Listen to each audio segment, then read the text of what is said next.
2, 3, 4.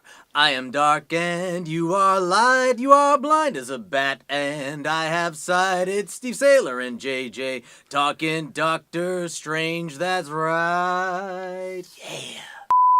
Hey everybody, this is another review for you guys with myself, Steve Saylor, and this is JJ King from Back in action. Yeah! We're now kicking off the kind of the fall season / into the holidays, and the first big one we're talking about is, of course, Marvel Studios' Doctor Strange. Now, the way we're going to do these videos is, of course, we do our spoiler-free version at the beginning, and then at the end of the video, we'll do our spoilers. If you had seen it and you want to be able to, or you don't want to be spoiled, you know that. Just let you know that. What did you think of the movie? I am a fan of comic books, but I got to be honest, I knew nothing about the mythology and story about Doctor Strange, so I had not a lot invested. In fact, I think I only watched one trailer through the course leading up to it. So I knew nothing about it, had little or no expectations.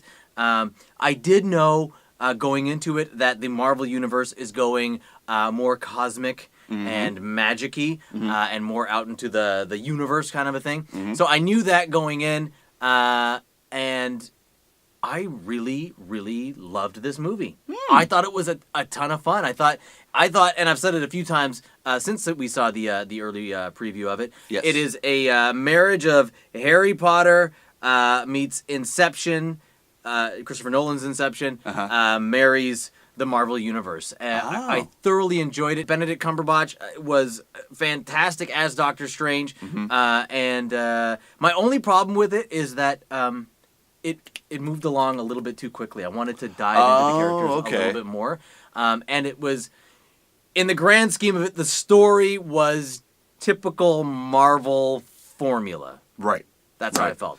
Okay. What about you? It's funny you mentioned Inception, because the way I've been kind of describing it is that it's like they took Inception and The Matrix, put it in a bowl and turned it up to 11, and that's Doctor Strange. It has that kind of same sort of feeling, and I did feel like it started a bit slow. Yeah. Because when you get through the origin, we've seen so many origins in superhero movies that it's just kind of like not necessarily a paint by numbers sort of origin, because it is different, and that's pretty much the only thing I knew about Doctor Strange. Was just a bit of his origin. But once he kind of got past that, and once you start getting into where he's starting to kind of learn a bit about the cosmic universe, that's when things really started to pick up. And one thing I was pleasantly surprised at was actually how funny it is.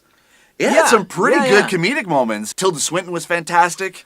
I really liked Chiwetel Ejiofor. He was really good, and again, Benedict Cumberbatch was. I was a little bit worried at first. I'm like, wow, he's really arrogant, and I forgot. Oh yeah, that's more the character. Yeah. And then once he kind of got into it, it was just like, yeah, no, there was no one else that could be able to play Doctor Strange other than him. Yeah, overall, I kind of give it 2 thumbs up for sure. Let's do spoilers. Yeah, spoilers. So I loved the Groundhog Day sort of Edge of Tomorrow ending. Thought that was so good. Really, I did not see that coming. Not at all. At all. It was humorous, but it was also like, it was kind of like the perfect sort of way to be like, when you're going up against a villain that's like it transcends time. Right.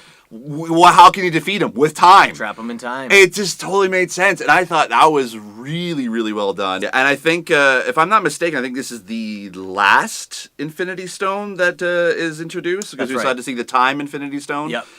So I think there might be either one more, or we've now seen every Infinity Stone that obviously Thanos is going to use in Infinity War Part 1 and 2, and comes out in a couple years. Right. As of recording this, so we've definitely shifted gears into, we're full on to the new phase of the Marvel Universe, and you get that with the end credits scene where it's Thor shows up in it, and they all kind of now will tie together into, I guess, Thor Ragnarok.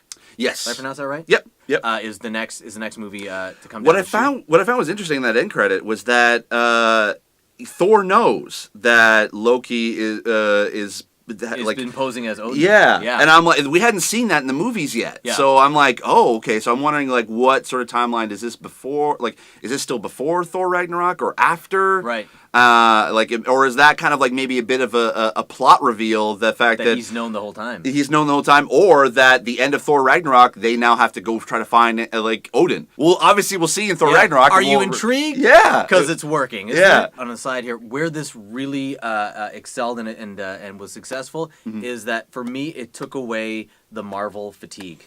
It did, yeah. Although we did say earlier that it's kind of the Marvel formula, but it definitely is a different look and feel to the whole Marvel universe. I'm excited to see where it's going to go. Yeah, Marvel has done really well with in order to jumpstart or kickstart the Marvel universe again. Is that they have these movies? So Guardians was the first one that was very much like that, and then Doctor Strange. So it's now like it keeps the movies going. I think there were like now 14 or 15 Marvel movies at this point. Something like that. So like you kind of need those just kind of like just give a jolt of energy into the universe. Doctor Strange, 2 thumbs up. Definitely 2 thumbs up. Okay, so that's it for us. And where can we be able to find you, JJ? You can catch me every weekday morning on my brand new morning show, Back in Action with Blake Carter. We're called Carter and King on 93.5 The Move, and you can follow us on social media as well at Carter and King TO. Do it. Awesome. As always, I remain obediently yours.